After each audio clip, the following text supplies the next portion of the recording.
السلام عليكم ورحمة الله وبركاته. وعليكم السلام ورحمة الله وبركاته.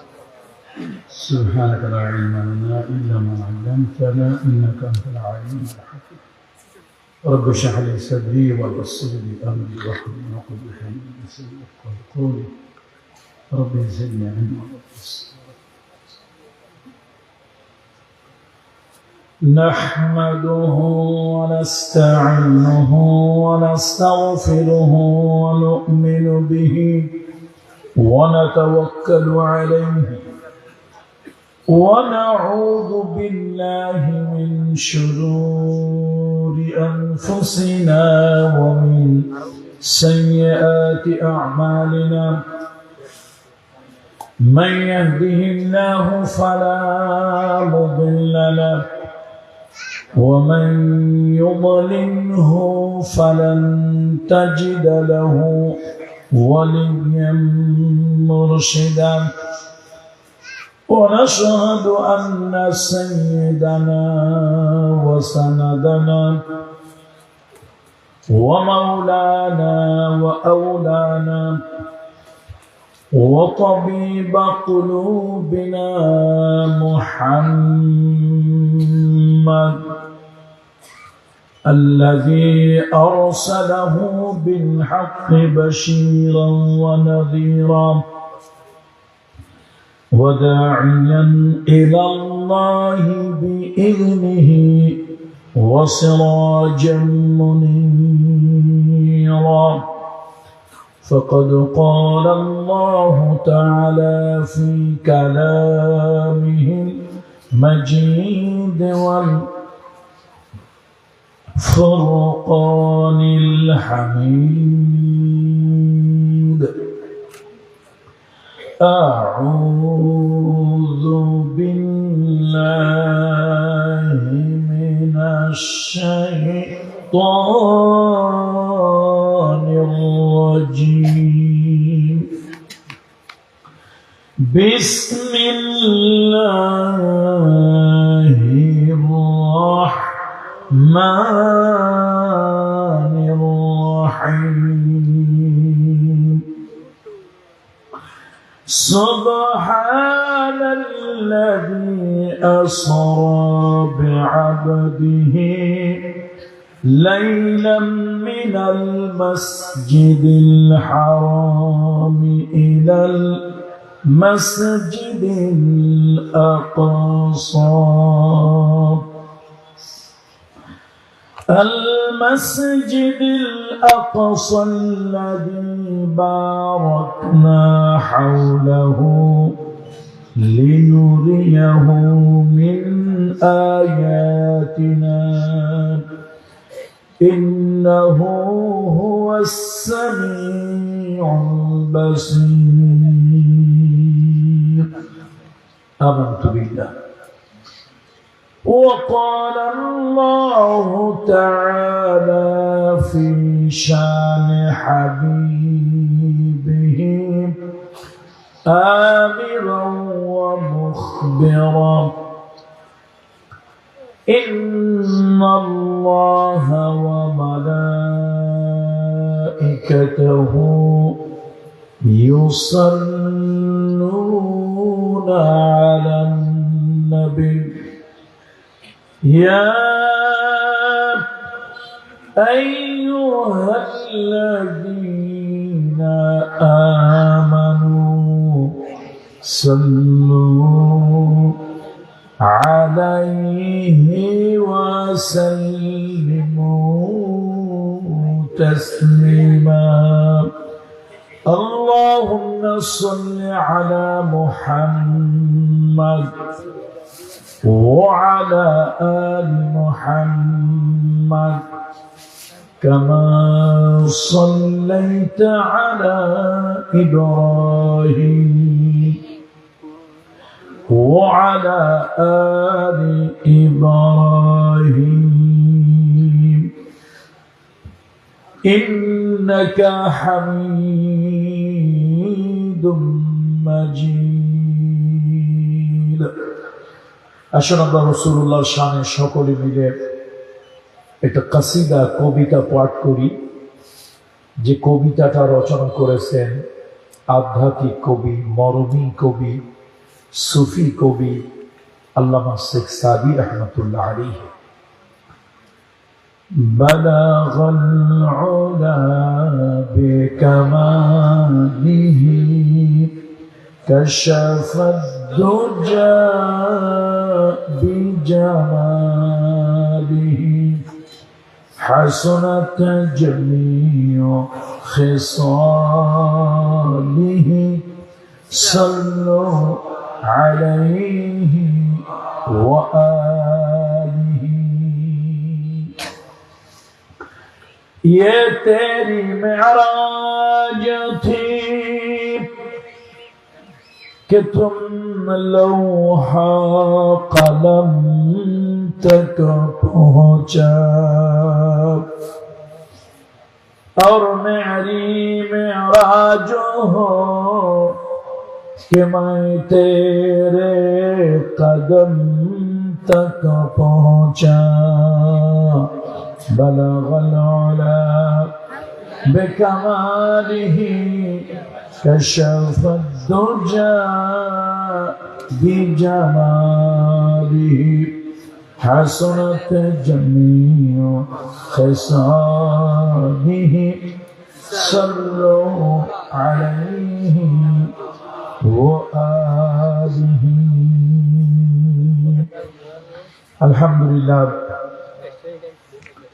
ثم الحمد لله وأما بعد।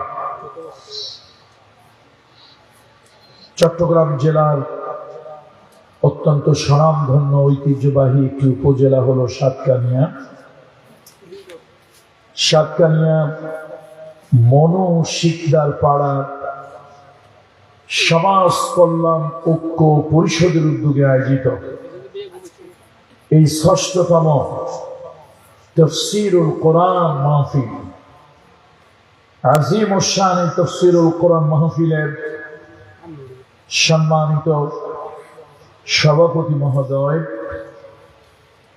জনাব হযরত মাওলানা ইনামুল হক সাহেব হাফিজাহুল্লাহ, জনাব হযরত মাওলানা মাহমুদুল ইসলাম সাহেব হাফিজাহুল্লাহ, আল্লাহ তাআলা এই সভাপতি দ্বয়কে আরো বেশি সম্মানিত করুন, গৌরবান্বিত করুন, মর্যাদাশীল করুন। এই জাতিকে পথ প্রদর্শনের জন্য সুস্থ হায়াত দিয়ে দীর্ঘদিন আল্লাহ তাআলা বাঁচিয়ে রাখুন। আজকের মাহফিলের সম্মানিত প্রধান অতিথি বাংলাদেশ জামাত ইসলামী চট্টগ্রাম দক্ষিণ জেলার সম্মানিত আমির, কেন্দ্রীয় মজলিসে শুরার সম্মানিত সদস্য, দক্ষিণ চট্টলার কৃতি সন্তান, গৌরবান্বিত সন্তান জনাব আনোয়ারুল আলম চৌধুরী সাহেব হাফিজাহুল্লাহ, আল্লাহ তাআলা তাকে দীর্ঘ সুস্থ নেক হায়াত দান করুন। দেশ জাতি মানবতার সেবায় দীর্ঘদিন পর্যন্ত সুস্থ হায়াত দিয়ে আল্লাহ তাআলা বাঁচিয়ে রাখুন। মাহফিলে উপস্থিত হাজারাত উলামায়ে কেরাম, আইম্মায়ে মাসাজিদ, আমার সামনে বসে থাকা দিনদার, ইমানদার, পরহেজগার মুসল্লিরা, পর্দার আড়ালের সম্মানিত মা ও বোনেরা, আমি সকলের প্রতি শ্রেণী মোতাবেক শ্রদ্ধা, ভালোবাসা ও স্নেহ জ্ঞাপন করছি। আসুন আমরা সকলে রব্বে কারিমের দরবারে শুকরিয়া আদায় করি, পড়ি আলহামদুলিল্লাহ। আমার ঘড়িতে রাত 10:53। প্রধান বক্তা হওয়ার একটা মুশকিল হলো সকলের ওয়াজ আমাদের শুনতে হয়। আমরা যখন ওয়াজ শুরু করি তখন মানুষ কাঁথা কম্বল মুড়ি দিয়ে ঘুমায়। রাত অনেক রাত পর্যন্ত মরহুম আল্লাহর ওলি, কোরআনের পাখি শহীদ আল্লামা দেলাওয়ার হোসেন সাইদি সাহেব তার প্রথম জীবনের অনেক খাদেমের সাথে আমার কথা হয়েছে। আমাকে অত্যন্ত স্নেহ করেন, তারা আপন মায়ের পেটের ভাইয়ের মতো স্নেহ করেন, আদর করেন, সম্মান করেন। ওনারা বলেছেন হুজুরের প্রথম জীবনের কথা। তখন তো আল্লামা সাহেব সাহেবকে লোকজন এরকম চিনত না। হুজুরের সাথে এক খাটে এক বিছানায় ঘুমাইছেন, পাশাপাশি খাটে ঘুমাইছেন। হুজুরের মাহফিলের স্টাইল ছিল রাত 9:30 10টার মধ্যে মাহফিল শেষ করা। একটা রাত তাহাজ্জুদের সালাত ওনার কাজা হতো না। একটা রাত। আসলে তো দিলের মধ্যে কথা আসল তাসির হওয়ার জন্য নিজেরও কিছু করতে হয়। এখন আমরা আমাদের যে অবস্থা, প্রধান বক্তা হলে রাত 11টার আগে 10টার আগে কেউ স্টেজে উঠাতে চায় না। এইবার একটা পাকাপাকি নিয়ত করে ফেলছি, যদি আগামী বছর হায়াত আল্লাহ তাআলা দেয়, মাহফিল ইন্তেজামিয়া কমিটি যারাই দাওয়াত দিতে আসুক, কথা থাকবে বক্তা 5 নম্বর 6 নম্বর, কোনো অসুবিধা নাই। এশার নামাজের পরে সময় দিতে হবে। সর্বোচ্চ রাত 9:30 10টার মধ্যে মাহফিল আমার শেষ। Early to bed and early to rise. তাড়াতাড়ি ঘুমাতে যাওয়া, তাড়াতাড়ি ঘুম থেকে ওঠা, এটা একটা মানুষের জীবনকে ডিসিপ্লিন করে, হেলদি ওয়েলদি করে। মাহফিলের অন্তত 50 জন অতিথি থাকেন। আমাদের প্রধান বক্তাকে যখন উঠানো হয় তখন বাটি সালাম দিয়ে লোকদেরকে খুঁজে পাওয়া যায় না। কথা ঠিক কিনা বলে? আর অধিক রাত্রে ওয়াজআলনা নাওমাকুম সুবাতা, তোমাদের ঘুম হলো তোমাদের ক্লান্তির নিবারক। মানুষ সারাদিন কষ্ট ক্লেশ করে, তার ফিজিক্যাল যে একটা শান্তি, একটা প্রশান্তি, তার যে মেন্টাল একটা শান্তি প্রশান্তি, এই জন্য সব থেকে আল্লাহ প্রদত্ত বড় মেডিসিনের নাম হলো ঘুম। আমরা ওয়াজ মাহফিলের নামে মানুষদের অনেক হক নষ্ট করি, অনেক ডিস্টার্ব করি। মাইক আধা মাইল 1 মাইল পর্যন্ত দিয়ে রাখলাম, ওয়াজ মাহফিলের শ্রোতা নাই। 0.5 কিলোমিটার পর্যন্ত হার্টের রুগী, সারাদিন পরিশ্রমের রুগী ঘুমাতে পারে না। এই স্টাইলগুলি পরিবর্তন হওয়া দরকার। পৃথিবীর বিভিন্ন দেশে আল্লাহ তাআলা যাওয়ার সুযোগ দিয়েছে, অনেক দেশে মাহফিল করেছি। ইনডোর প্রোগ্রাম হয়, আউটডোর নয়। যা হোক, খুব যেহেতু রাত, লম্বা কথা নয়, অনেক বেশি কথা নয়। রজব মাস, এই মাসে ধুলির ধরা থেকে ঊর্ধ্ব লোকে আরশে আজিমে মুহাম্মদ রাসূলুল্লাহ সাল্লাল্লাহু আলাইহি ওয়াসাল্লাম মেহমান হয়ে গিয়েছিলেন। আল্লাহর মেহমান হয়েছিলেন এই মাসে। তিনি এই দুনিয়ার মানুষ বাঁচতে চায়, কমায় 1000 বছর কেউ যদি হায়াত পায়, তারপরে মনে হয় আর একটু যদি দুনিয়াকে উপভোগ করতে পারতাম, আর কিছুদিন যদি দুনিয়ায় হায়াত পেতাম, না জানি কতই ভালো হতো। আল্লাহ তাআলা প্রত্যেক মানুষের পিছনে একটা শব্দ লাগায় দিয়েছেন, কুল্লু নাফসিন যায়িকাতুল মাউত। মৃত্যুর বিছানায় শুতে হবে, মৃত্যুর পেয়ালা পান করতে হবে, এই দুনিয়া ছেড়ে একদিন চলে যেতে হবে। আমার নবী রহমতের নবী, দো জাহানের সরদার নবী মুহাম্মদ রাসূলুল্লাহ সাল্লাল্লাহু আলাইহি সাল্লাম এই দুনিয়ায় থাকার জন্য, এই দুনিয়ায় বাঁচার জন্য, দুনিয়াকে উপভোগ করার জন্য নবীর মনে কখনো আকাঙ্ক্ষা ছিল না, নবীর মনে কখনো ইচ্ছা ছিল না। এই দুনিয়ায় কেউ যদি চিরদিন থাকতে পারত, একজন পারতেন, তিনি হলেন মুহাম্মাদুর রাসূলুল্লাহ সাল্লাল্লাহু আলাইহি ওয়াসাল্লাম। রাসূলুল্লাহ শানে, রাসূলুল্লাহ খিদমতে আজরাইল এসেছে, জিবরাইল এসেছে। আজরাইল এসে বলল, ইয়া রাসূলুল্লাহ, আমার সাথে একজন মেহমান এসেছেন, তিনি হলেন মালাকুল মউত আজরাইল। ইয়া রাসূলুল্লাহ, আপনি যদি অনুমতি দেন তিনি আপনার সঙ্গে দেখা করবেন, আপনি অনুমতি না দিলে তিনি ফিরে চলে যাবেন। নবীজি তাকে ডাকলেন। এই দুনিয়ায় থাকার নবীজির কোনো আকাঙ্ক্ষা ছিল না, কিন্তু একটা মাসের চাঁদ যখন উদয় হতো আমার নবীজি বেলালকে পাঠাতেন, বেলাল যাও নতুন চাঁদ উদয় হয়েছে কিনা দেখে আসো। হযরত বেলাল যখন আল্লাহ রাসূলকে এসে বলতেন, ইয়া রাসূলুল্লাহ, রজব মাসের চাঁদ আকাশে উদয় হয়েছে ইয়া রাসূলুল্লাহ, তখন আল্লাহ নবী আল্লাহর কাছে হায়াতের জন্য দোয়া করতেন, আল্লাহুম্মা বারিক লানা ফি রজব ওয়া শাবান, আল্লাহুম্মা বারিক লানা ফি রজব ওয়া শাবান ওয়া বাল্লিগনা রমাদান।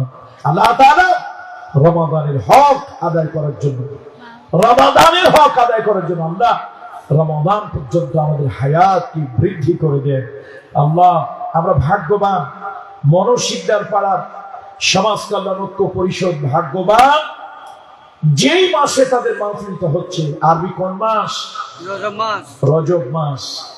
যে মাস আসলে নবীজি দুনিয়ায় বাঁচার জন্য আল্লাহর কাছে দোয়া করতেন। নবীজি কিন্তু দুনিয়া উপভোগ করার জন্য, দুনিয়াকে ভোগ বিলাসের মত্ত হওয়ার জন্য আল্লাহর হাবিব দুনিয়ার হায়াত কখনই চান নাই। শুধু রজব মাসের চাঁদটা উদয় হলে নবী হায়াতে বরকত চেয়েছেন আল্লাহর কাছে রমাদানের হক আদায় করার জন্য। আপনারা ভাগ্যবান, সেই রজব মাসে আপনাদের মাহফিল। আর আমি ভাগ্যবান, দীর্ঘ অনেক বছর পরে আবার সাতকানিয়া লোহাগাড়ার মাটি, এই সাতকানিয়া লোহাগাড়ার মাটি হলো আল্লাহ ওয়ালাদের মাটি, ঈমান ওয়ালাদের মাটি, ইসলামী আন্দোলনের মাটি। এই সাতকানিয়ার জমিনকে কিছুদিন জালিম আর তাগুতেরা জবরদখল করে রেখেছে। কত ধরনের কাজ, আমাদেরকে আসতে দেবে না, আসতে দেওয়া হতো না, অলিখিত হুলিয়া জারি করে রেখেছিল। আমি মাঝে মাঝে চিন্তা করি আল্লাহর ওলিদের কিছু কথা। রাসূলুল্লাহর একটা হাদিস, ইত্তাকু ফিরাসাতাল মুমিন, ইত্তাকু ফিরাসাতাল মুমিন ফাইন্নাহু ইয়ানজিরু বিনূরিল্লাহ। এই খবরদার, আল্লাহর ওলিদের দৃষ্টিকে ভয় পাও। আল্লাহর ওলিরা এই চর্ম চোখ দিয়ে নয়, বাহ্যিক চোখ দিয়ে নয়, গায়েব থেকেও তারা কথা বলেন না। তাদের অন্তরে দুটো চোখ আছে, সে অন্তর দৃষ্টি দিয়ে দেখে তারা কথা বলে।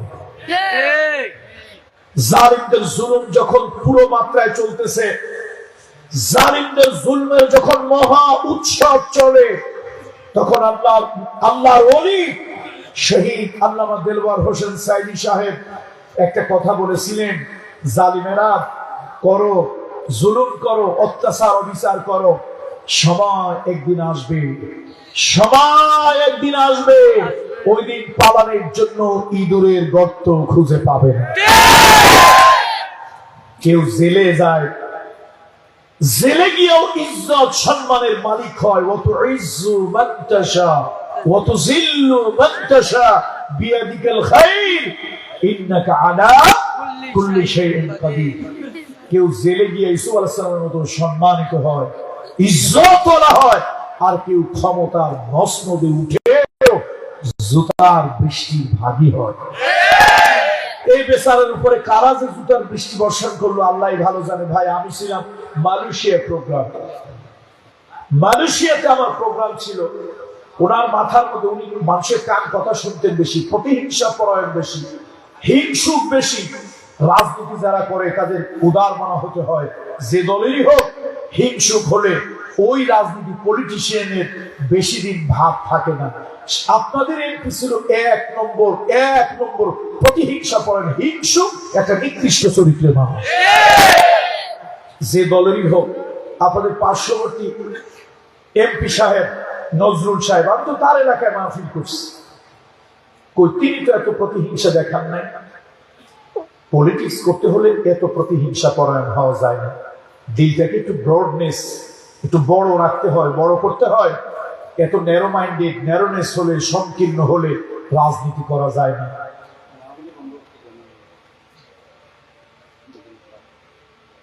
জি জানেন, অন্যের কথা জানি না। আমার মাহফিল অনেকেই বলেছে আনসার হিসেবে আসবে, ও বলছে আনসার হিসেবে আসবে, দিনের কথাবার্তা বলবে, অসুবিধা কি?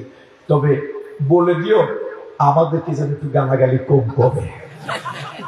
আচ্ছা, এই কথা বললে কি তারে গালাগালি করা যায়? বলেন, এই কথা বললে কি গালাগালি করা যায়? এই যে একটা ভালো মনের একটা পরিচয়। আমি কিন্তু আপনাদের পার্শ্ববর্তী সেখানে প্রোগ্রাম করেছি, কিন্তু নদবী সাহেব আমাদের অনেককেই প্রোগ্রাম করতে দেন। আজকে কোথায় তিনি? কোথায় তিনি? আরে তার কথা তো বাদ দেন, তার যে খালাম্মা, তিনি কোথায়? শোনেন, আল্লাহ তাআলার কুদরত। ঢাকা ভার্সিটিতে অল্পদিন হলো তো পড়াশোনা করছি। সামান্য আমি যে ক্ষুদ্র যে ছাত্র, আমি যেটা দেখেছি, পড়াশোনা করেছি বিগত 1000 বছর, 1000 ইয়ার্স, 1000 বছরের ভিতরে পৃথিবীতে যত বিপ্লব হয়েছে, গণ আন্দোলন হয়েছে, গণ অভ্যুত্থান হয়েছে, পৃথিবীতে যা কিছু হয়েছে, আজ পর্যন্ত 1000 বছরের ভিতরে এরকম ইতিহাস নাই যে দেশের প্রধানমন্ত্রী, মন্ত্রী পরিষদ, কনস্টিটিউয়েন্সির মেম্বার সহ, জাতীয় মসজিদের খতিব সহ, থানা ওসি সহ একযোগে পালিয়েছে, আত্মগোপন করেছে, ইঁদুরের গর্তে ঢুকেছে। 1000 ইয়ার্স, 1000 বছরের ভিতরে পৃথিবীতে এরকম দ্বিতীয় কোন ইতিহাস নাই। কত বছর? আমার পড়াশোনা। সুতরাং আল্লাহ মাই দুনিয়ার বাইরে। কোথায় ওসি শাহজাহান? কোথায়? আমরা কিন্তু ঠিকই আছি, আল্লাহ আমাদেরকে রেখেছে। ওসি শাহজাহানকে দিয়ে সে আমাদেরকে যথেষ্ট হয়রানি করেছে, কষ্ট দিয়েছে, অসম্মান অপমান করতে চেয়েছে। আল্লাহ তাআলা অপমানিত করেননি, কিন্তু আজকে তারা কোথায়? আল্লাহ তো দুনিয়ায় তাদেরকে জিল্লতি দিয়েছে, পরকালেরটা তো পাওনা রইলই। যা হোক, রজব মাস, এই মাসে ধূলির ধরা থেকে ঊর্ধ্বলোকে রাসূল আকরাম সাল্লাল্লাহু আলাইহি ওয়াসাল্লাম মেরাজে গেলেন। এই দুনিয়ার মধ্যে যত নবী, যত পয়গম্বর দুনিয়ায় এসেছেন, কোন নবীর এই ভাগ্য হয় নাই, এই সৌভাগ্য হয় নাই যে আরশে যাবেন। আল্লাহ তাআলা পয়গম্বর মুসার সঙ্গে কথা বলবেন। আল্লাহ তাআলা তাকে তুর পাহাড়ে ডেকে নিলেন। ওই তুর পাহাড়ে গিয়া পয়গম্বর মুসা আল্লাহর সঙ্গে কথা বললেন। মুহাম্মদ রাসূলুল্লাহকে আল্লাহ যদি শুধু কথা বলার জন্য নিতেন, তাহলে তো আল্লাহ তাআলা মুসা আলাইহিস সালামের মতো উঁচু পাহাড় নিয়ে তার সঙ্গে কথা বলতে পারতেন। আসলে ব্যাপারটা তা নয়। আল্লাহ তাআলা আমার নবীকে সম্মান করবেন, ইজ্জত দেবেন, ইজ্জতের জন্য, সম্মানের জন্য এই ধুলি ধরা থেকে আল্লাহ তাআলা আরশের মেহমান বানাইয়া মুহাম্মদ রাসূলুল্লাহকে আল্লাহ ডেকে নিয়েছেন। আল্লাহু আকবার। আল্লাহ তাআলা ইব্রাহিম খলিলুল্লাহ সাহেবের যদি কথা বলতে প্রয়োজন বোধ করেছে, ইব্রাহিম খলিলুল্লাহ জমিনে, আল্লাহ আরশে আজিমে। মুসা আলাইহিস সালামের সঙ্গে যদি আল্লাহ কথা বলা দরকার, তিনি ছিলেন জমিনে, আল্লাহ ছিলেন আরশে আজিমে। আল্লাহ কথা বলিয়েছেন ফেরেশতাকে মাধ্যম করে, আর ডাইরেক্ট আল্লাহ কথা বলেছেন মুহাম্মদ রাসূলুল্লাহকে আরশে আজিমে মেহমান বানায়া। আল্লাহ। রাসূলুল্লাহর মিরাজ আরশে কেন হলো, উপরে কেন হলো? এটা নিয়ে ইসলামী স্কলাররা অনেকগুলো অভিমত ব্যক্ত করেছে। আমি শুধু 3টা মত বলবো, 3টা। নবীজির মেরাজ উপরে কেন হইল? এই জমিনেও তো হইতে পারতো না, আরশে কেন হলো? তার কারণ হলো আল্লাহর নবী, বিশ্ব নবী, মানবতার বন্ধু মুহাম্মদ রাসূলুল্লাহ সাল্লাল্লাহু আলাইহি ওয়াসাল্লাম মক্কায় 13 বছর নির্যাতিত ছিলেন, নিগৃহীত ছিলেন। এত অত্যাচার, আবু বকর সিদ্দিক রাতের বেলা ঘরে ঘুমাতে পারে না, উসমান জিন্নুরাইন ব্যবসা করতে পারে না, ওমর রাদিয়াল্লাহু তাআলা পালিয়ে পালিয়ে বেড়ায়, আবু উবাইদা ইবনুল জাররাহ তিনিও পালিয়ে পালিয়ে বেড়ান। সাহাবীরা ঘরে থাকতে পারেন না, কারো উপর অত্যাচারে স্টিম রুলার। শেষ পর্যন্ত আমার রহমতের নবী 3টা বছর তিনি জেল খাটলেন, 3টা বছর জেল খাটলেন। এই দুনিয়ায় যত নিষ্ঠুর জেলখানা হোক না কেন, ফাঁসির আসামি কন্ডেম সেলের ভিতরে থাকে, ওই জায়গায় ফাঁসির আসামিকেও 2 বেলা পচা বাসি হলেও খাবার দেওয়া হয়, 1 বালতি পানি হলেও দেওয়া হয়। আমার রহমতের নবী, দয়ার নবী, মায়ার নবী মুহাম্মদ রাসূলুল্লাহ, মানবতার বন্ধু মুহাম্মদ রাসূলুল্লাহ 36 মাসের উপরে আল্লাহর নবীকে জেলখানায় বন্দী করে রাখলো। ওই জেলের মধ্যে শিয়াবে আবি তালেবের ভিতরে খাবার নাই, পানি নাই, মাথার উপরে কোনো ছাদ নাই, মাথার উপরে কোনো চাল নাই। দিনের বেলা প্রচন্ড রৌদ্রের সূর্য, রাতের বেলায় শিশির পড়ে ঠান্ডা। দিনের বেলায় সূর্য, রাতের বেলায় শিশির পড়ে ঠান্ডা। এত কষ্টের ভিতরে 36 মাস নবীজি রয়েছে। আমার নবীজির হৃদয়টা ক্ষত বিক্ষত হয়ে গেছে, অত্যাচার নির্যাতনে জর্জরিত হয়ে গেছে। আল্লাহ তার হাবিবকে মানসিক প্রশান্তি দেওয়ার জন্য আল্লাহর বাড়ির মেহমান আল্লাহ বানিয়ে নিয়েছে। আল্লাহু আকবার। আল্লাহর বাড়ির মেহমান আল্লাহ তাআলা বানিয়ে নিলেন। কোন কোন ঐতিহাসিকেরা বলেছেন মুহাম্মদ রাসূলুল্লাহ সাল্লাল্লাহু আলাইহি ওয়াসাল্লাম মানসিকভাবে বড় ব্যথা পেয়েছে। 2 জন লোক রাসূলুল্লাহ থেকে ইন্তেকাল করেছে।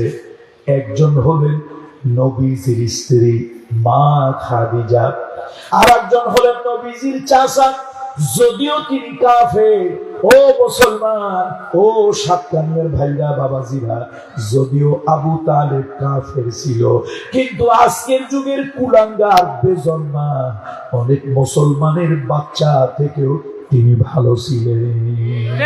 অনেক মুসলমানের বাচ্চা আছে কুলাঙ্গার, মুসলমানের ঘরে বেজন্মা। এগুলি মুসলমানের সন্তান বলতেও ভয়, দুঃখ লাগে, কষ্ট লাগে।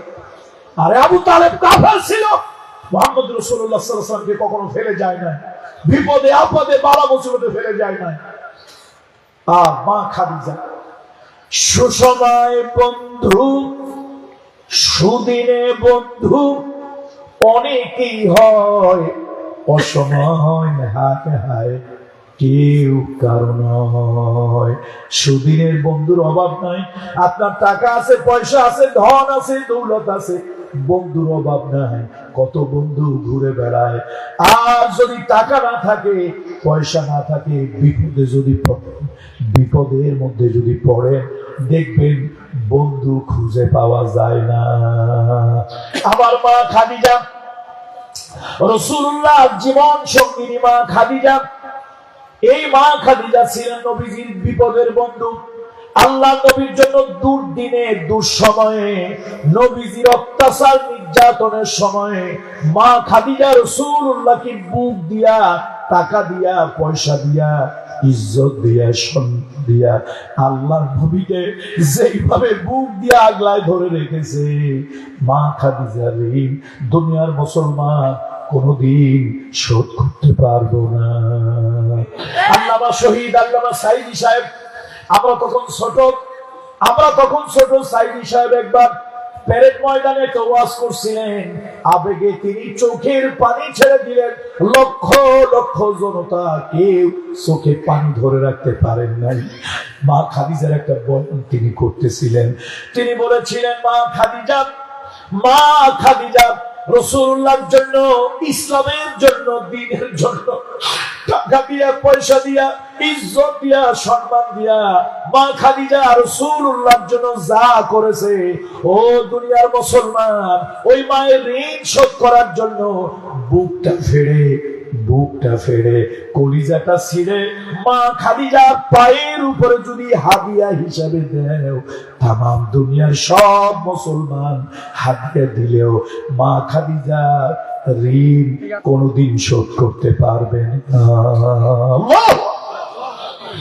সেই মা খাদিজা মহিলাদেরকে বলি, মা গো, মা স্বামীদের সাথে ভালো ব্যবহার করবেন, মা স্বামীদের সাথে দুর্ব্যবহার করবেন না। স্বামী হলো আপনার জীবনের সব থেকে বন্ধু। আল্লাহর সৃষ্টির প্রথম সম্পর্ক হলো স্বামী আর স্ত্রী।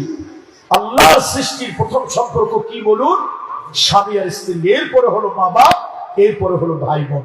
সুতরাং আল্লাহ সৃষ্টির প্রথম সম্পর্ক স্বামী স্ত্রী।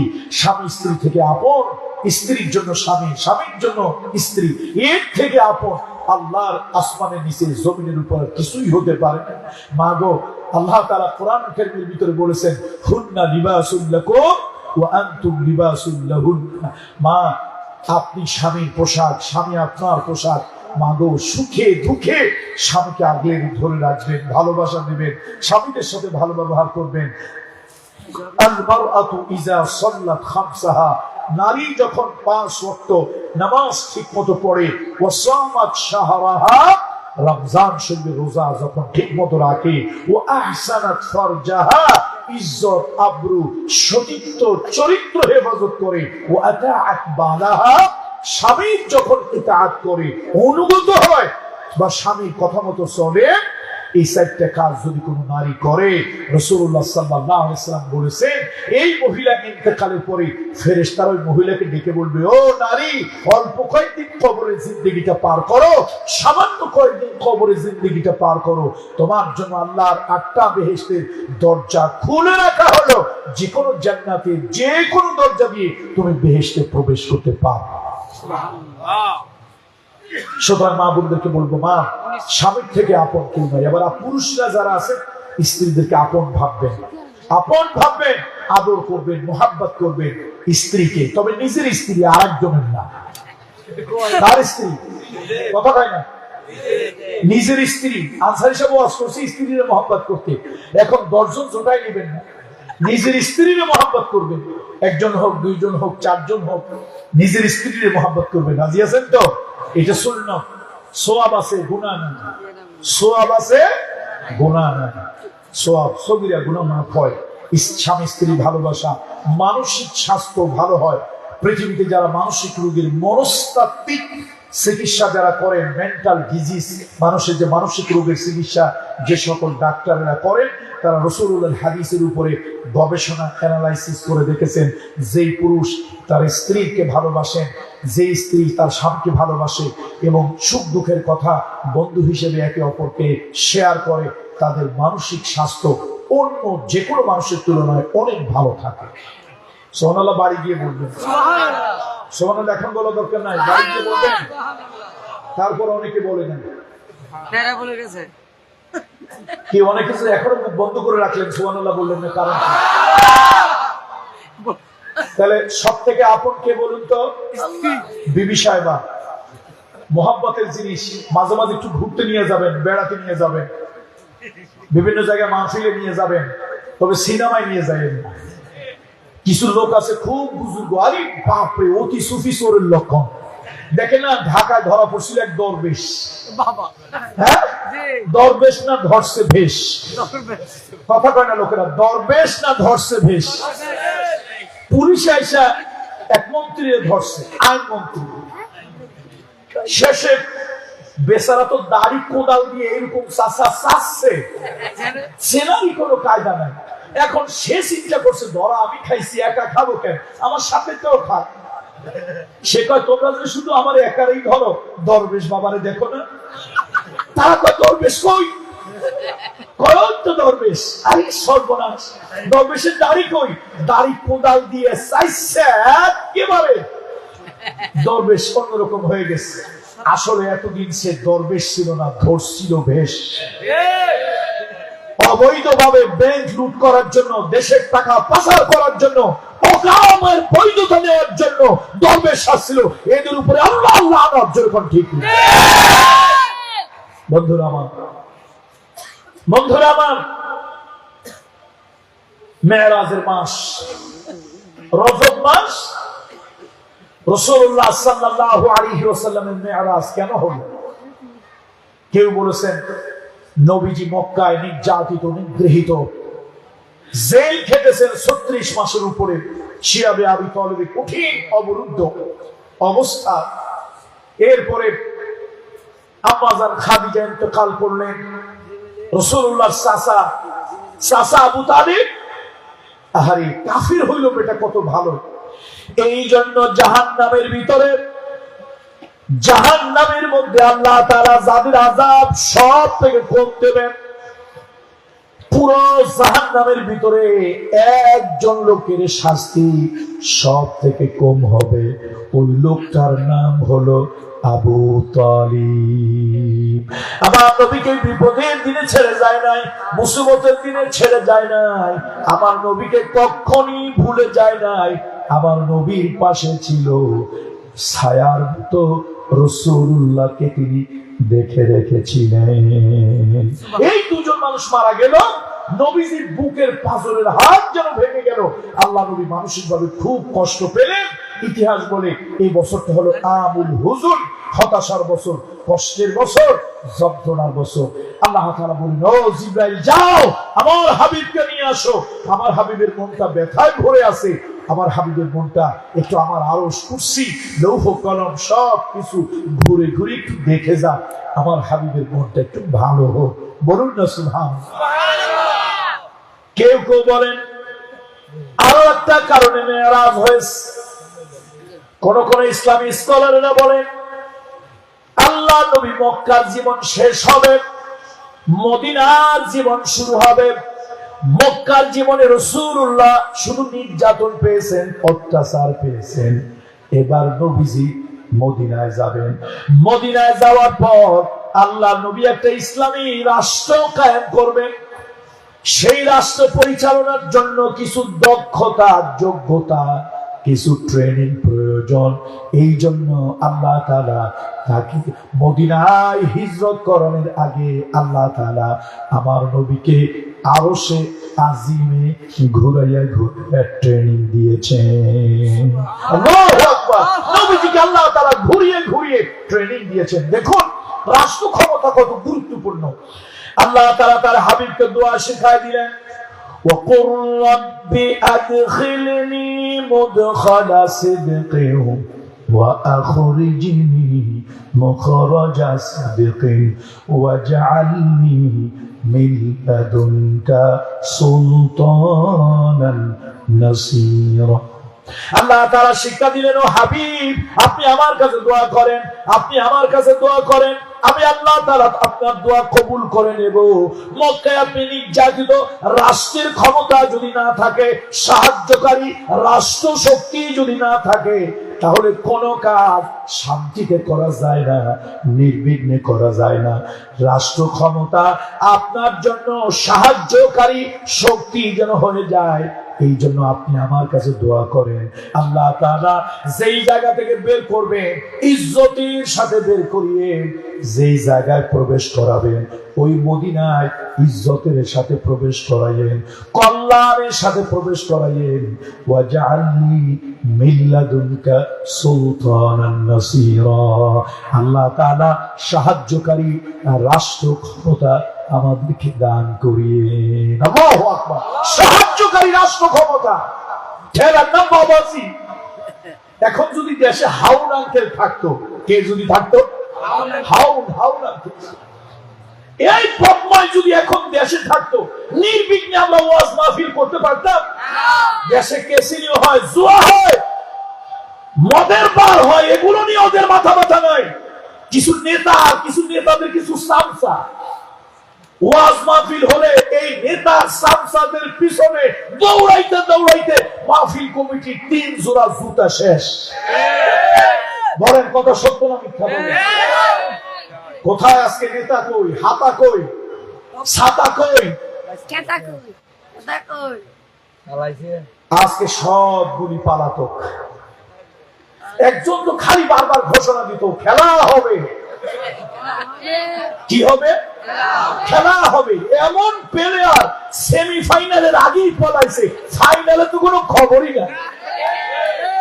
এই কাপুরুষগুলি আবার বড় বড় হুঙ্কার দেয় খেলা হবে।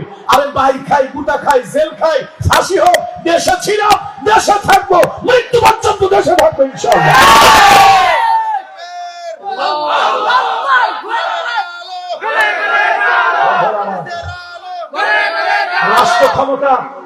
রাষ্ট্র ক্ষমতা দরকার আছে না নাই?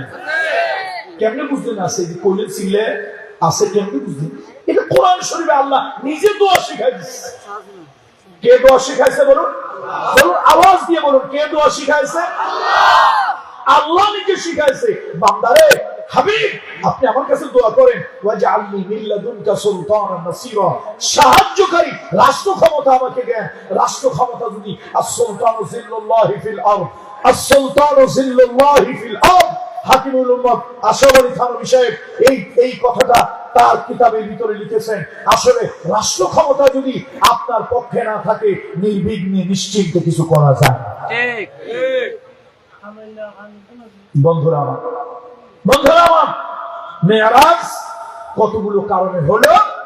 তার মধ্যে অন্যতম একটা কারণ হলো নবীজি মদিনায় যাবেন, একটা ইসলামী স্টেট কায়েম করবেন। সেই স্টেট পরিচালনার জন্য কিছু দক্ষতার যোগ্যতা লাগে। যার তার হাতে রাষ্ট্র ছেড়ে দিলে রাষ্ট্রের অবস্থা তো 12:30 বেজে যাবে। আমি বলি না কামরুল ইসলাম সাঈদ আনসারীর কোনো বক্তব্য নয়, রহমতের নবীর কথা। আন-নাসু আলা দীনি মুলুকিহিম, আন-নাসু আলা দীনি মুলুকিহিম। যে দেশের রাজা বাদশারা যেমন, তাদের দেশের জনগণের চরিত্র হয় ওই রকম। সুতরাং রাজা বাদশারা, মন্ত্রী, মিনিস্টার, এমপিরা, তারা যদি হয় চোর, তারা যদি হয় ডাকাত, তারা যদি হয় মদখোর, তারা যদি হয় জেনাকার, তারা যদি হয় আপনার নানান ধরনের অপকর্মের তারা যদি মূল হতে হয়, ওই দেশের জনগণের চরিত্র কখনো ভালো হতে পারে না। এই জন্য মেরাজ রাসূলুল্লাহ সাল্লাল্লাহু আলাইহি ওয়াসাল্লামের একটা ট্রেনিং, একটা কল্যাণময় রাষ্ট্র নবীজি গঠন করবেন। মেরাজ থেকে আল্লাহর হাবিবের কিবরিয়া আসলেন। আল্লাহ তাআলা তাকে 14 দফা কর্মসূচি দিয়ে দিলেন একটা কল্যাণময় রাষ্ট্র, একটা ওয়েলফেয়ার স্টেট করার জন্য। রাষ্ট্রের নাগরিকদের চরিত্র যদি ভালো না হয়, রাষ্ট্র তো ভালো হইতে পারে না। আল্লাহ তাআলা আমার নবীকে মেরাজ থেকে আসার পর 14টা কর্মসূচি দিয়ে দিলেন। প্রথম কর্মসূচি হলো ওয়াকাদা রাব্বুকা আল্লা তা'বুদু ইল্লা ইয়্যাহু ওয়া বিল ওয়ালিদাইনি ইহসানা। ওয়াকাদা, তোমার প্রভুর ফয়সালা, তোমার প্রভুর সিদ্ধান্ত। গোলামি করবে, দাসত্ব করবে, বন্দেগী করবে একমাত্র আল্লাহর। আল্লাহ ছাড়া কোনো পীরের গোলামি করবে না, পরীর গোলামি করবে না, নেতার গোলামি করবে না, নেত্রীর গোলামি করবে না, ব্যক্তির গোলামি করবে না, তাগুতের আদর্শের গোলামি করবে না। তোমরা দেওয়ালে দেওয়ালে দেখো আমরা অমুকের আদর্শের সৈনিক, আমরা লিখি মুহাম্মাদুর রাসূলুল্লাহর সৈনিক। কথা ঠিক কি না বলো? তার কারণ আমার নবীর ক্যারেক্টার সার্টিফিকেট আল্লাহ দিয়েছে, তোমাদের দুনিয়ার কোন নেতার চরিত্রের সার্টিফিকেট আল্লাহ দেয় নাই। অনেক নেতা দুনিয়ায় ছিল, নাম বলবো না, উপর দিয়ে ফিটফাট, মাগার ভিতরে সদরঘাট। কিন্তু আমার নবী জায়গা হচ্ছে না। একটু সামনের দিকে এগিয়ে আসেন প্লিজ, একটু সামনে আসেন না, আবার পিছনের দিকে তাকায়। রে ভাই, আমি তো রাত 11:30 পর্যন্ত ওয়াজ করবো, অলরেডি 11:30 বেজে গেছে। আসেন অল্প কয়েক মিনিট, একটু সামনে আসেন, পিছনের দিকে তাকাইয়েন না, সময় নষ্ট করি না, লোকজন জায়গা হচ্ছে না, একটু বসার জন্য ব্যবস্থা করে দেন। বন্ধুরা আমার নবী মেরাজ থেকে আসলেন। 14 দফা কর্মসূচি নিয়ে আসলেন। প্রথম দফা কর্মসূচি হলো ইবাদত করবে, বন্দেগী করবে, দাসত্ব করবে, গোলামি করবে একমাত্র আল্লাহর। আল্লাহ ছাড়া আর কারো গোলামি চলবে না। কথা ঠিক কিনা বলো? কোন নেতার গোলামি নয়, নেত্রীর গোলামি নয়, কোন পীর ফকিরের গোলামি নয়। আমরা হক্কানি পীরদেরকে ভালোবাসি। কথা ঠিক কিনা বলেন?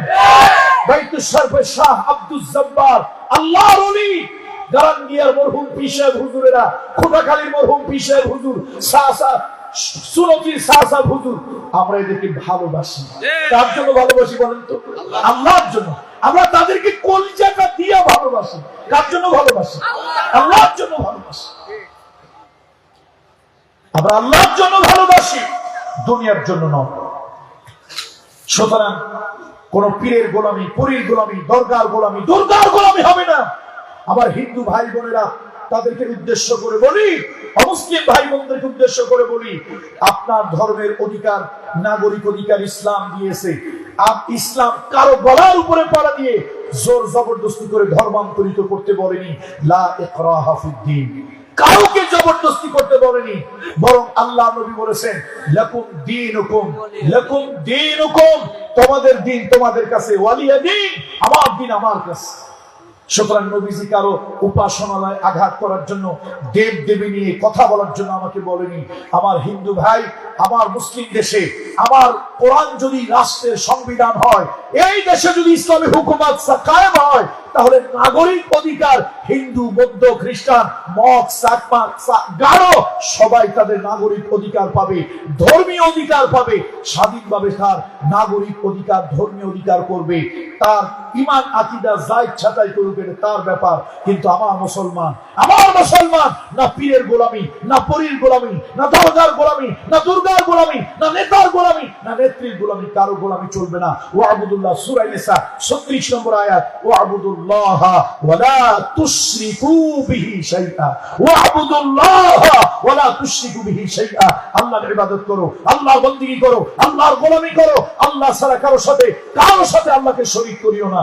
ভাইরা আমার, আমরা দেখেছি অনেক নেতার ভাস্কর্য তৈরি হয়, অনেক নেতার মূর্তি বানানো হয়, তার সামনে ফুল দিয়ে নীরবে মাথা নত করে দাঁড়িয়ে থাকে।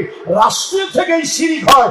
আলেম ওলামারা, আলিয়া মাদ্রাসার হুজুরেরা কথা বলে না, এমপিও বন্ধ হয়ে যাবে। কওমি মাদ্রাসার হুজুরেরা কথা বলে না, তাদের সাহায্য বন্ধ হয়ে যাবে। বক্তারা কথা বলে না, আগামী বছর দাওয়াত পাবে না। খতিব সাহেব কথা বলেন না, চাকরিটা থাকবে না। তো এই শিরকের বিরুদ্ধে কারা কথা বলবে? এগুলো রাষ্ট্রীয় শিরক। ইন্না শিরকা লা যুলমুন আযীম, আল্লাহ এগুলো বরদাস্ত করে না। সুতরাং আল্লাহর পার্লামেন্টে আইন হলো মেরাজের 14 দফা কর্মসূচি। আল্লাহর পার্লামেন্টের আইন, গোলামি হবে, দাসত্ব হবে, বন্দেগী হবে, হুকুমের তাবেদারি হবে একমাত্র, কেবলমাত্র, শুধুমাত্র আল্লাহ। মনে থাকবে? কোন মাখলুকের গোলামি না। বিগত 15.5 বছর আপনার নেতার জিকির যতবার পড়ছেন, আমরা কোন নেতাকে অসম্মান করি না, আমরা কোন নেতাকে অসম্মান করি না। হাজার হাজার লক্ষ ভিডিও আপনি আমার দেখবেন, আমি জাতির কোন নেতাকে কোনোদিন অসম্মান করে, অশ্রদ্ধা করে কথা বলি নাই। যে দলেরই হোক সম্মান দিয়ে কথা বলেছি।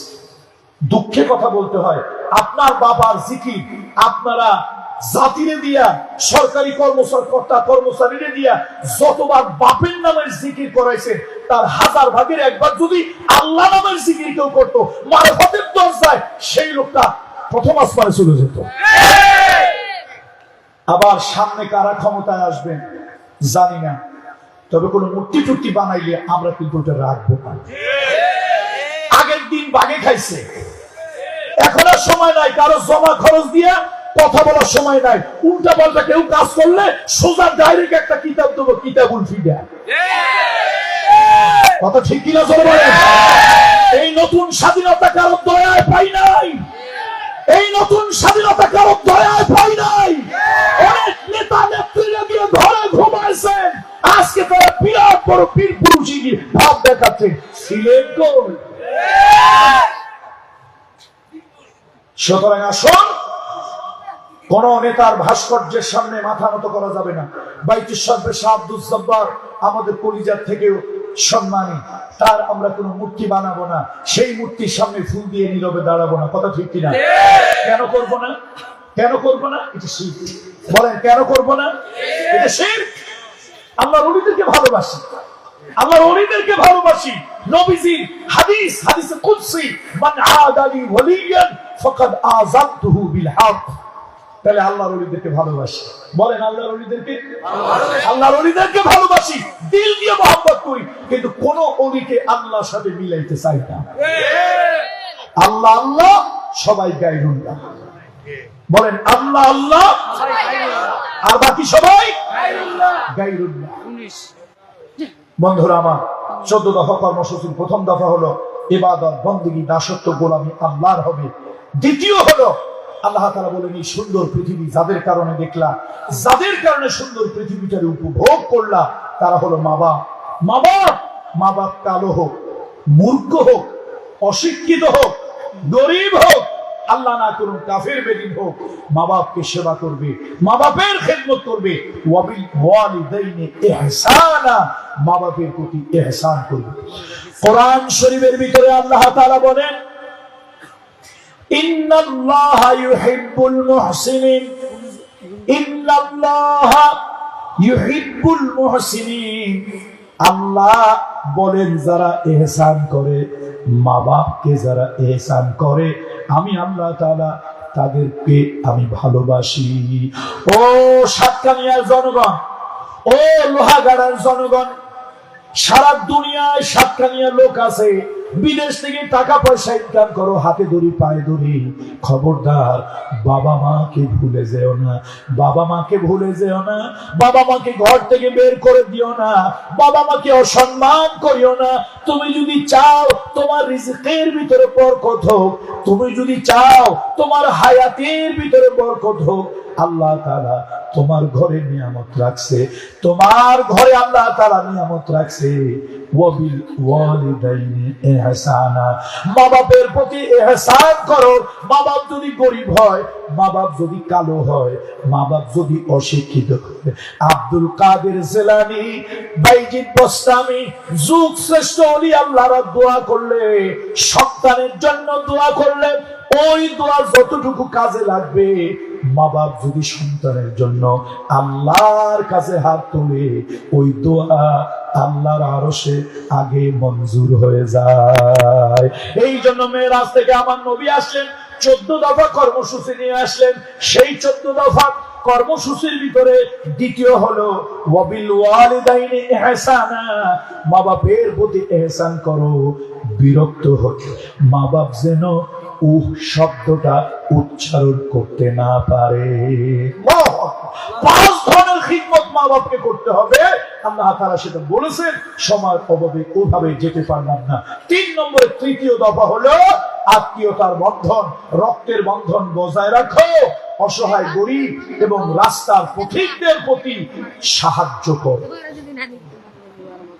শুনুন, রক্তের বন্ধন যারা ছিন্ন করে, তাদের জন্য একটা দুঃসংবাদ, তাদের রিজকের বরকত উঠে যায়, আল্লাহর আরশের সাথে সম্পর্ক নষ্ট হয়ে যায়।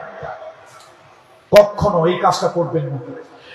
ভাই বড় ধন, ভাই বড় ধন, রক্তের বাঁধনে যদিও ছিন্ন হয়, ধন সম্পদের কারণ। ভাই বড় ধন, রক্তের বাঁধনে যদিও দুশ্মন হয় ঘরের নারীর কারণে। চাচা হলো বাবার আপন ভাই, ওই চাচার সাথে সম্পর্ক ভালো নাই, ফুফুর সাথে সম্পর্ক ভালো নাই, মামার সাথে সম্পর্ক ভালো নাই, খালার সাথে সম্পর্ক ভালো নাই।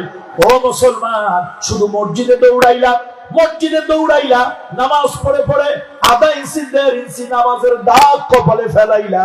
আল্লাহ তাআলা বলেন, লাইসাল বিররা আন তুওয়াল্লু, লাইসাল বিররা আন তুওয়াল্লু ওয়ুজুহাকুম কিবালাল মাশরিকি ওয়াল মাগরিব।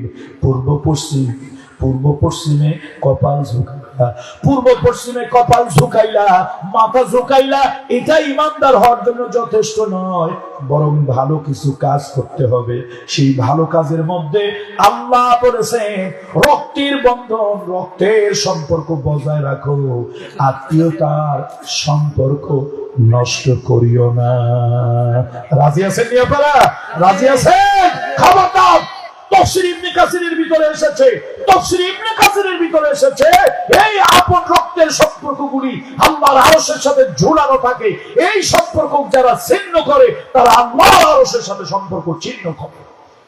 খবরদার! বাপ যদি বেঁচে থাকে বাপের খিদমত করবেন, চাচাকেও সম্মান করবেন, যতটুকু পারেন খিদমত করবেন, না পারলে অন্তত মুখ দিয়ে হলো একটু ভালো ব্যবহার করবেন। বুকে জড়িয়ে ধরবেন ভাইকে, বুকে জড়িয়ে ধরবেন চাচাকে, বুকে জড়িয়ে ধরবেন আপনজনদেরকে, তাদের খোঁজ খবর নিবেন। আরশের মালিক খুশি হবে। এটা আল্লাহ তাআলার একটা বড় বিধান।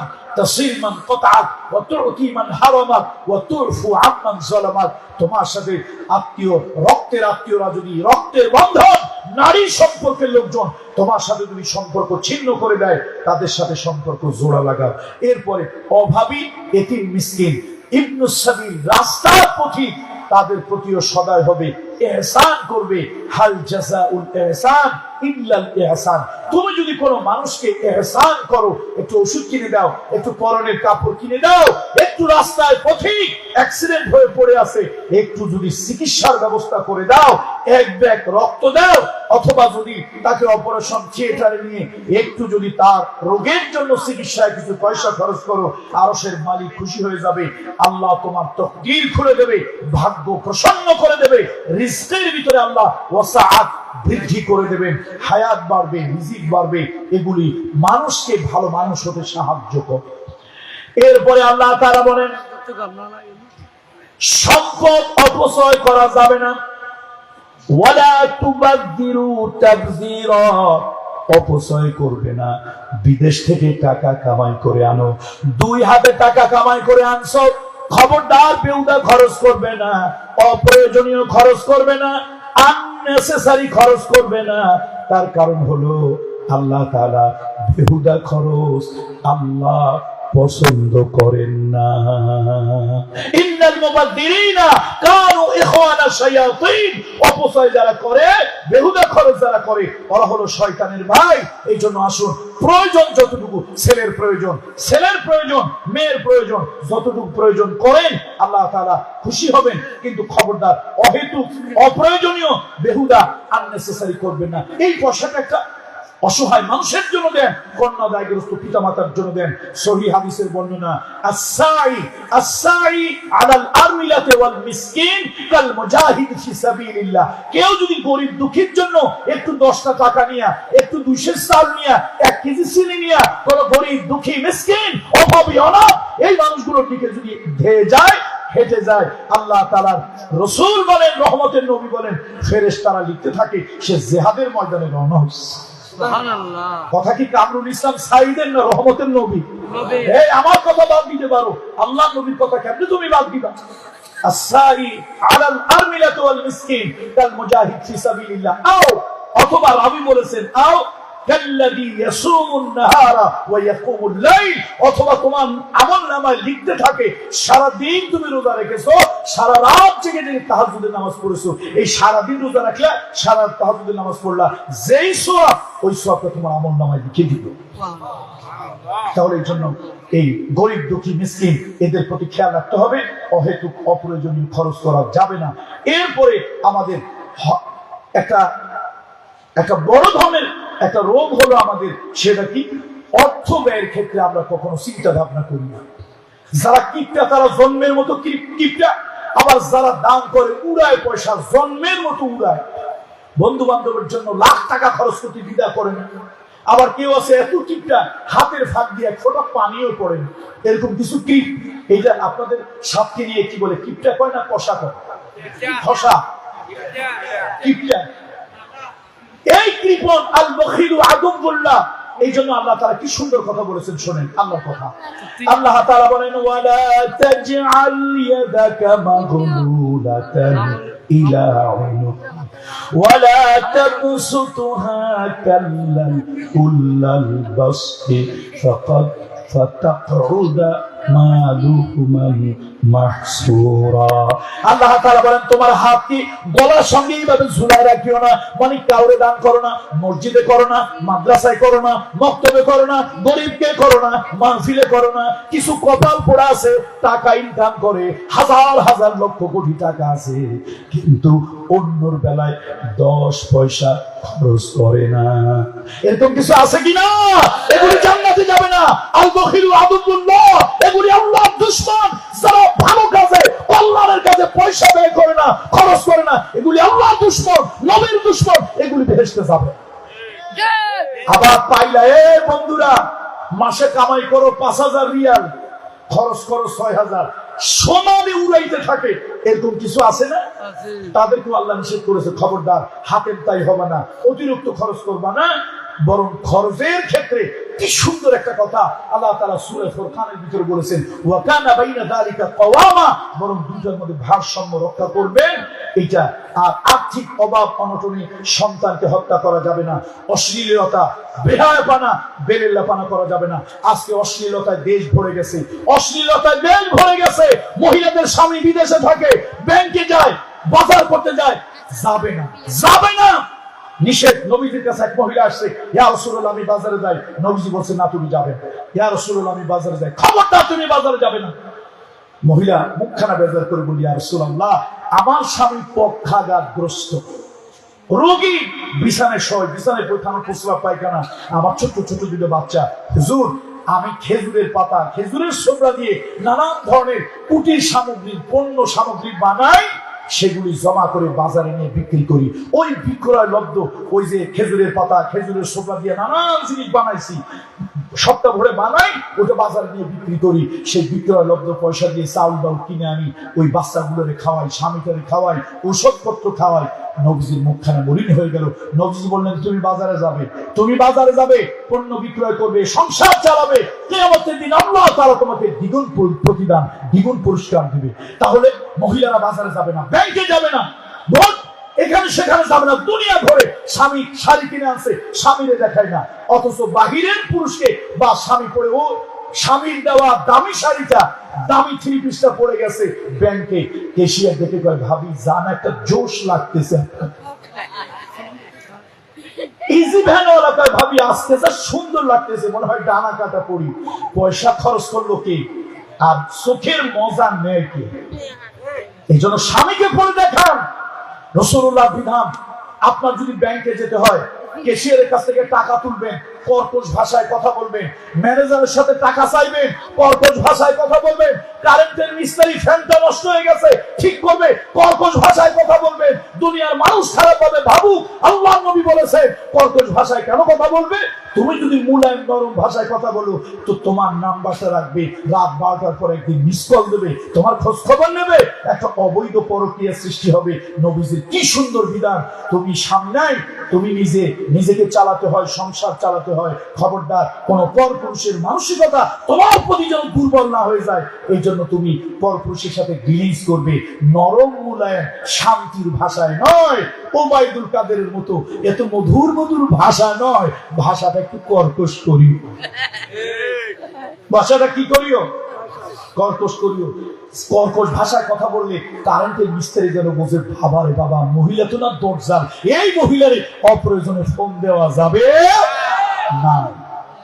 এই কাজগুলি করতে হবে। মায়া এবং বোনদেরকে বলি, এই অশ্লীলতা, বেহায়াপনা, এগুলি থেকে আস্তে আস্তে আসে, এগুলি করা যাবে না। আল্লাহ তাআলা যে আল্লাহর বিধান ছাড়া কোনো মানুষকে হত্যা করা যাবে না, ইয়েতিমের মাল ভক্ষণ করা যাবে না, এতিমের মালকে হেফাজত করতে হবে, এতিমদের প্রতি ভালো আচরণ করতে হবে।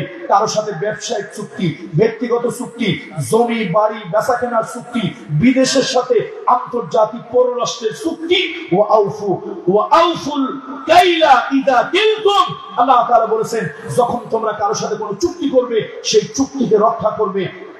আল্লাহ তাআলা এই চুক্তি রক্ষা করার জন্য বলেছেন খবরদার চুক্তি ভঙ্গ করা যাবে না। আর একটা বিষয়, সেটা হলো ওজনে পরিমাপ সঠিক দিতে হবে, ওজনে কম দেওয়া যাবে না, খাদ্যে ভেজাল দেওয়া যাবে না। পৃথিবীতে এই পর্যন্ত আমি যতগুলো রাষ্ট্রে চলেছি, আমার কাছে মনে হয় পৃথিবীতে খাদ্যে ভেজাল দেওয়া, ওজনে কম দেওয়া, ফার্স্ট ক্লাস ফার্স্ট মুসলমান লেটার নিয়ে পাস। 2 নম্বর হলো ইন্ডিয়া। 2 নম্বরে কারা? যত অকাম ভেজাল কোজাল এই মুসলমান আর ইন্ডিয়ার। অনেক কাফের দেশ খাদ্যে ভেজাল দেয় না, ওজনে কম দেয় না, এগুলি তারা বোঝে না। এই যে রাষ্ট্রের মধ্যে এই কাজগুলি হয়, ওই রাষ্ট্র থেকে রহমত বরকত উঠে যায়। নামাজি মানুষ পাম অয়েলের ভিতরে মেডিসিন লাগাইয়া, রং লাগাইয়া নামাজ পড়ে এসে কয় 1 নম্বর পাক্কা খাঁটি সরিষার তেল। এই নামাজের কি দাম আছে? এই জন্য এই কাজগুলি করা যাবে না। মেরাজের এই কাজগুলি মানে মেরাজের যে দফা, সে দফা এগুলো পরিপন্থী। যে বিষয় জ্ঞান নাই, অহেতুক কোন মানুষের সাথে বিতর্কে যাওয়া যাবে না। ওয়া ইদা খাতাবাহুমুল জাহিলুনা ক্বালু সালামা। যে বিষয় আপনার জ্ঞান নাই, কারোর সাথে কোনো বিতর্ক করতে যাবেন না, জাহিলদের সাথে বিতর্ক করবেন না। আল্লাহ তাআলা নিষেধ করেছেন অহেতুক যে বিষয় জ্ঞান নাই সে বিষয় ধারণা করা, যে বিষয় জ্ঞান নাই সে বিষয় পণ্ডিতগিরি জাহির করা, এটা মোটেই ঠিক নয়। সর্বশেষ, জমিনে অহংকার দাম্ভিকতায় জমিনে হাঁটা যাবে না, চলা যাবে না। এই জমিনটা হলো আল্লাহ।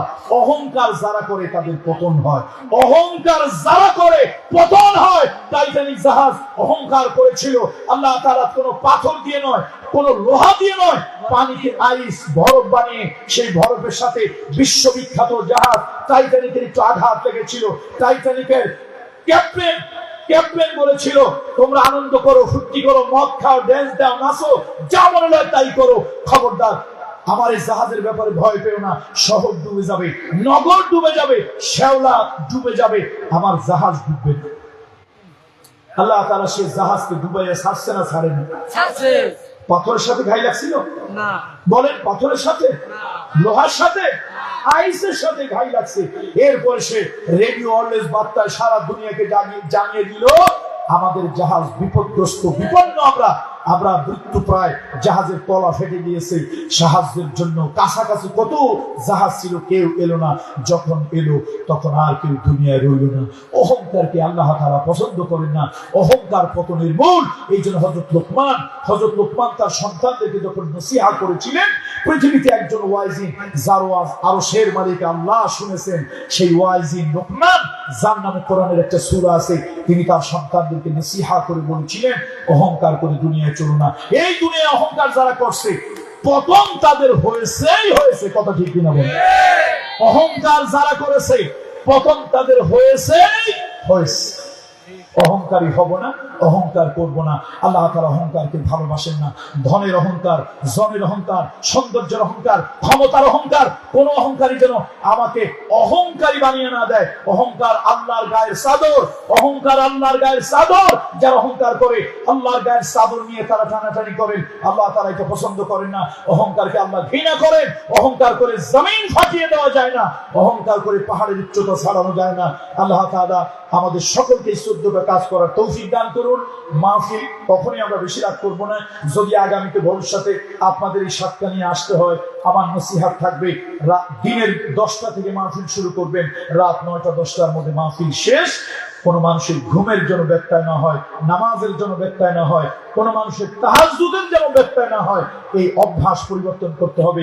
মানুষ অভ্যাস করে, অভ্যাস মানুষের দাস, অভ্যাস মানুষের দাস। মানুষ ইচ্ছে করলে নিজের অভ্যাস পরিবর্তন করতে পারে, এটা সম্ভব। আল্লাহ তাআলা এই পবিত্র চাঁদে, এই রজবের চাঁদে, এই মেরাজের চাঁদে, রাসূল আকরাম সাল্লাল্লাহু আলাইহি ওয়াসাল্লামের ঊর্ধ্বলোকে বেড়াতে যাওয়ার এই চাঁদে এই মাহফিলকে আজকে কবুল করুন। এই মাহফিল যারা আয়োজন করেছেন, এই মাহফিলের জন্য যারা খাটাখাটনি করেছেন, এই মাহফিলের জন্য যারা পয়সা করি দিয়েছেন, সকলের প্রতি আল্লাহ রহম করুন। আমিও দোয়া করি আমাদের এই যে আব্বাজান পাঞ্জাবি, আমার ভাই গিয়াসউদ্দিন রোকন, যিনি উপস্থাপন করেছেন মাঝে মাঝে সঙ্গীত গান, মূলত তার সাথে আমার একটা বন্ধুত্বের সম্পর্ক। গিয়াসউদ্দিন রোকন ভাই, ওনার বাড়ি থাকেন কক্সবাজার, বাড়ি লোহাগাড়ায়, এখন উনি হিজরত করে চলে গেছেন শ্বশুরের দেশে।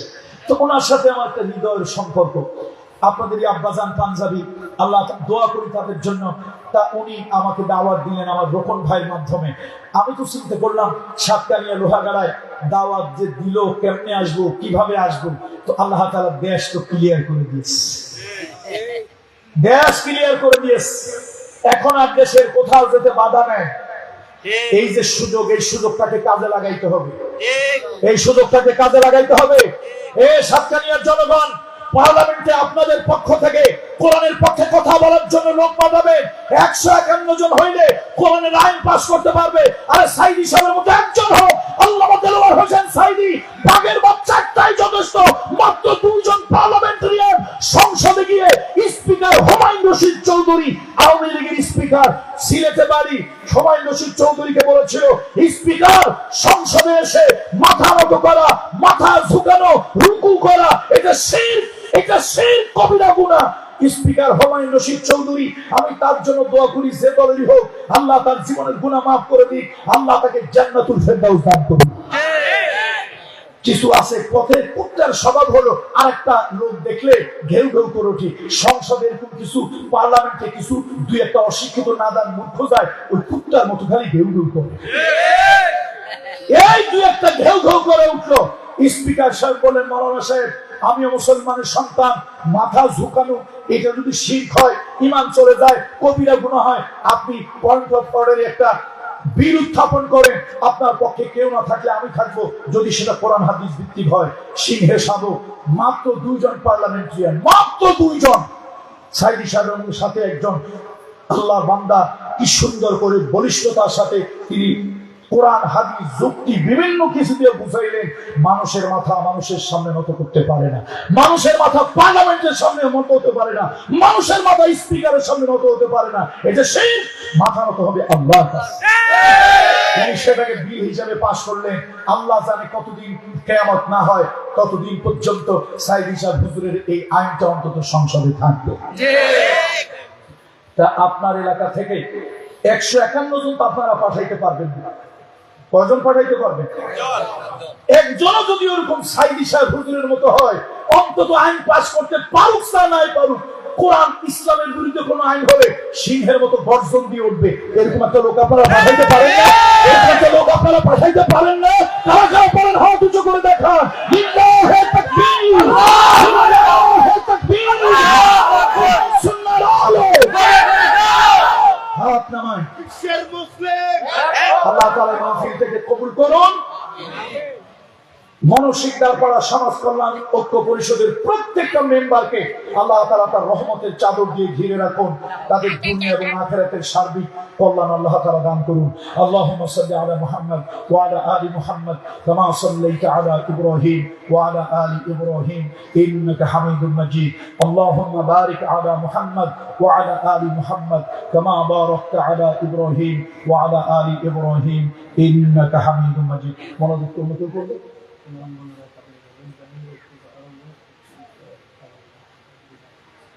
মনোজাত করে ফেলি, আমি সময় চলে যাচ্ছে।